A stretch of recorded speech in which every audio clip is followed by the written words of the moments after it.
अस्सलामुअलैकुम जी, मैं हुमारी अली, आप देख रहे हैं मेरा चैनल। ज़ाहरा काज़मी से एक और मुलाकात। मैं अपने घर में बहुत खुश हूँ और मैं जिंदा लाश पर लानत भेजती हूँ, उसकी शक्ल तक नहीं देखना चाहती।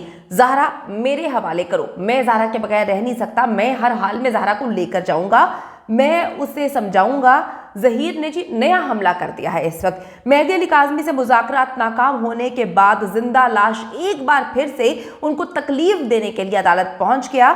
मुझे दोबारा ज़हीर, शब्बीर और नूर मुनीर के चमाटे नहीं खाने, मुझे उनसे मार खाने का कोई शौक नहीं है।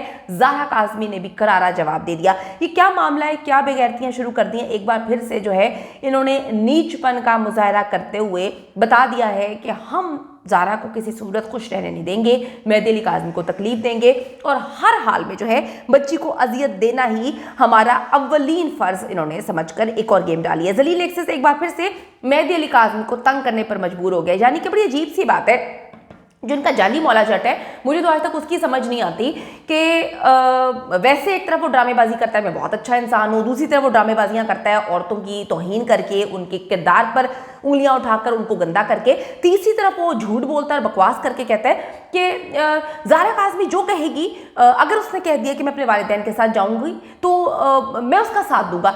अपनी मर्द अपनी जुबान से पहचाना जाता है, इंसान अपनी जुबान से पहचाना जाता है। जो इंसान अपनी जुबान का नहीं है ना, वो फिर किसी का नहीं है, उसका कोई दीन ईमान नहीं है।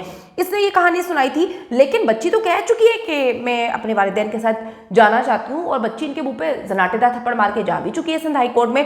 फिर ये क्यों बच्ची का पीछा कर रहे हैं, फिर ये क्यों बच्ची को सुकून से नहीं रहने दे रहे, क्यों इनको पेट में मरोड़े उठ रहे हैं और उनको चुम्बने काट रहे हैं और इनकी जो है वो रग रग नस नस इनको कह रही है कि मेहदी अली काज़मी से उनकी बेटी को छीनो। अब जी जिंदा लाश ने अदालत में एक नई दरखास्त दी है कि ज़ाहरा काज़मी मेरी बीवी है। तुझे अब पता चला है कि तेरी बीवी है। तेरी बीवी ने तो कहा है कि कोई निकाह हुआ ही नहीं है। तेरी बीवी का कहना है कि मैं तो उसकी शक्ल देखना पसंद नहीं करती, बकौल तेरी जो मुबैना बीवी है, क्योंकि बीवी तो है ही नहीं, निकाह ही नहीं हुआ। तेरे निकाह खाने जिसने निकाह पढ़वाया है उसने कहा मैंने निकाह पढ़वाया ही नहीं है, तो बीवी फिर किस तरह से हुई? जिसने तेरे मुंह पे पाँव रखकर तस्वीर खिंचवाई थी ना और जिसे पब्लिश किया था, वही तेरी बीवी है। उसी को जाकर जो है वो फूल की मालाएं और हार पहना, क्योंकि ज़ाहरा काज़मी तो तुझसे नफरत करती है। अब जी इसने कह दिया है कि उसे शेल्टर होम से निकालकर मेरे हवाले किया जाए। इसने एक दरखास्त दी थी, ठीक है, लेकिन इसकी समाअत से पहले ही सिंध हाई कोर्ट ने बच्ची को के मुताबिक बच्ची ने जो कहा था कि जी मैं अपने वालिदैन के साथ जाना चाहती हूँ, बच्ची के बयान के बाद वालिदैन के हवाले कर दिया। ये तो इतनी झूठी है, मैं कहती हूँ यकीन करो खुदा का खौफ नहीं है। जो लोग भी झूठ बोलते हैं, मैं सोचती हूँ कि उनको अपनी कब्र भूली हुई है, उनके अंदर रत्ती बराबर भी शर्म नहीं होती कि या अल्लाह अपना मतलब ठीक है दुनिया से झूठ बोल दिया, तुझे क्या मुंह दिखाएंगे। इन्होंने यकीन करें कि कहानी सुनाई सस्ती अदाकारा ने, और जो जिंदा लाश है इसने भी अपने मुख्तलिफ प्लेटफॉर्म्स पे टिकटॉक पर कहानी सुनाई कि वो ज़ाहरा को 2 ऑप्शंस दिए थे और भाई कोई ऑप्शन नहीं दिया था। बच्ची ने जाकर वहाँ पे बोला था, वहाँ पर हज़ारों लोग मौजूद थे, उनकी मौजूदगी में बच्ची ने जाकर बोला था अपने वालिदैन के साथ जाना चाहती हूँ, मेहदी काज़मी के साथ जाना चाहती हूँ।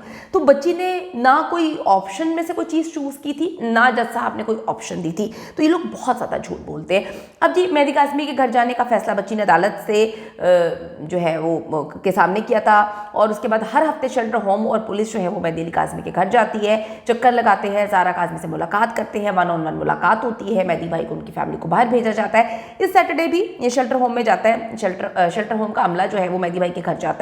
बच्ची से उन्होंने मुलाकात की, पुलिस वाले भी वहाँ पे मौजूद थे। ज़ाहरा ने मुलाकात में वही बातें रिपीट की जो वो पहले से कह रही है, जो वो मुझसे भी कर चुकी है, जो बातें उसने मुझे भी बताई हैं, जो बातें उसके वालिदैन भी बता रहे हैं। बच्ची किसी के सामने तो सच बोलेगी ना, यही सच है, यही चीज़ें हैं। बच्ची इन मनहूस लोगों की शक्लें भी नहीं देखना चाहती। आप देखें कि बड़ी मशहूर कहावत है कि किसी के साथ रह के देख लो, सफ़र करके देख लो, खा के देख लो। तो बच्ची बेचारी रह भी चुकी है, खा भी चुकी है, सफ़र भी कर चुकी है। उसके बाद इनके मुंह पे जो है ना वो लानत फेंकती है, लानत डालती है, जो इनके चेहरों पे इस वक्त नजर आ रही है। बच्ची ने शेल्टर होम की आंटी को बताया कि वो अपने वालिदैन के साथ खुश व खुर्रम ज़िंदगी गुजार रही है। डेली जो है वो पढ़ाई करती है, पढ़ाई के साथ साथ अपनी बहनों के साथ मुर्गियों, तोतों, बिल्लियों के साथ खेलती है। 2 बिल्लियाँ भी आई हैं। ज़ाहरा काज़मी को बिल्लियों का बहुत ज़्यादा शौक है, पहले भी आपको बता चुकी हूँ कि कुछ वीडियोस मैंने पहले भी शेयर की थी। बच्ची यार बहुत छोटी है, बच्ची जितने लोग उससे मुलाकात कर चुके हैं, मैंने उससे बात की है, बच्ची बहुत मासूम है। She is not that sharp जितना इन्होंने बनाने की कोशिश की थी, जितना इन्होंने दिखाने की कोशिश की थी। वो सस्ती अदाकारा का कोई सस्ता मेकअप आर्टिस्ट था, जो मेक ओवर आर्टिस्ट था, जिसने बच्ची का गेटअप दिया था। वो आंटी बना के लाल जोड़े में सस्ती अदाकारा ने अपना लाल जोड़ा पहना दिया था और दुपट्टा उसके सर पे घूंघट निकाल के, उसके बाद जो है उसके बालों पे जूड़ा बना के, फिर उसको इतनी बड़ी आंटी बनाकर, इतनी लिपस्टिक लगाकर, इतना उसको गद्दी पे बिठाकर उसको पूरा का पूरा आंटी ने जो है, यानी कि कितनी अजीब बात है कि जो ज़हरा काज़मी की उम्र है उसका गेटअप आंटी कहती है मुझे करो, यानी कि सस्ती आंटी अपने ऊपर गेटअप करवाती है।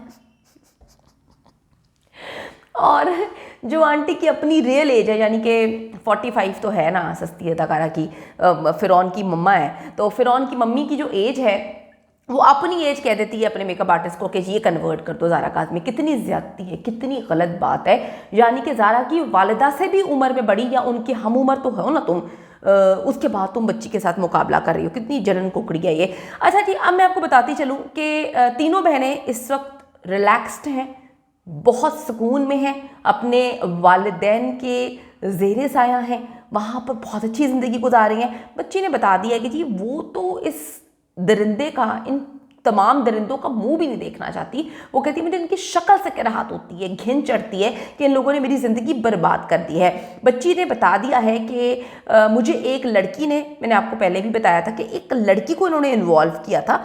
पुलिस आज तक उस लड़की को पहचानने में, पकड़ने में नाकाम है। पुलिस से तो मैं कहती हूँ सिंध पुलिस को मैं सैल्यूट पेश करती हूँ।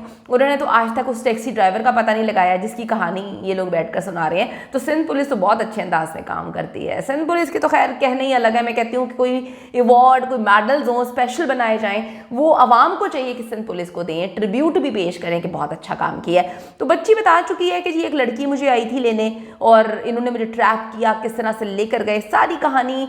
देखें, मैंने अभी बच्ची से जब बात की ना, मैंने तरीके से उससे पूछा, बड़े तरीके से आपको बात करनी है क्योंकि वो बच्ची है, आपको बड़े आराम से उसको हैंडल करना है। उसने कहा ना लव मैरिज है ना मेरी मोहब्बत है, आप खुद सोचें आप ही कि अगर मैं उससे मोहब्बत करती होती तो डेफिनेटली मैं अदालत में जब मैंने ज़हीर को देखा तो मैं उससे मोहब्बत करती, मैं सबको भूल जाती कि वो मेरे लिए खड़ा हुआ है। मैं कहती कि मैंने इसके साथ जाना है, मुझे कोई मोहब्बत नहीं है, मुझ पर कोई प्रेशर नहीं है, इन्होंने मेरी ज़िंदगी बर्बाद की है, इनकी बहुत सारी चीज़ें मुझे पता हैं, लेकिन मैं वो अदालत में बताऊंगी। मैं अभी कुछ नहीं बोलना चाहती, बस ये बोलना चाहती हूँ कि मैं इनसे नफरत करती हूँ। तो अभी ये मेहदी अली काज़मी के तरले भी कर रहे हैं, कभी अदालतों में केसेस कर रहे हैं, ये चैन से नहीं रहने दे रहे। इसके पीछे का क्या मोटिव है, क्या एक मोटिव समझने की कोशिश की। मैंने कुछ लोगों से एनालिसिस कहा कि जी आप इसका एनालिसिस करें। एनालाइज जब उन्होंने किया तो उन्होंने मुझे बताया कि भाई कहानी ये है कि इनका नाम बदनाम हो गया, स्नेक्सेस का। ये जिस तरह से लड़कियों को ट्रैप करते थे, अब इनके चेहरे बेनकाब हो गए हैं। पहले ये गुप्त अंदाज में, यानी कि छुप कर जो है लोगों को, लड़कियों को ट्रैप करते थे, वालिदैन चुप हो जाते थे, लड़कियों को बेच दिया करते थे। लेकिन अब हर चीज़ खुल गई है तो अब इनका बिजनेस बहुत बुरी तरह इफेक्ट हुआ है। तो अपने बिजनेस को खड़ा करने के लिए अब इन पर प्रेशर है कि भाई इन्होंने बच्ची को जो है, बच्ची और ना मुंह खोल दे, अदालत ना चली जाए, तो इस वक्त से गेम डालने की कोशिश कर रहे हैं। लेकिन कोई बात नहीं, वो कहते हैं ना कि मुद्दई लाख बुरा चाहे तो क्या होता है, वही होता है जो मंजूर खुदा होता है।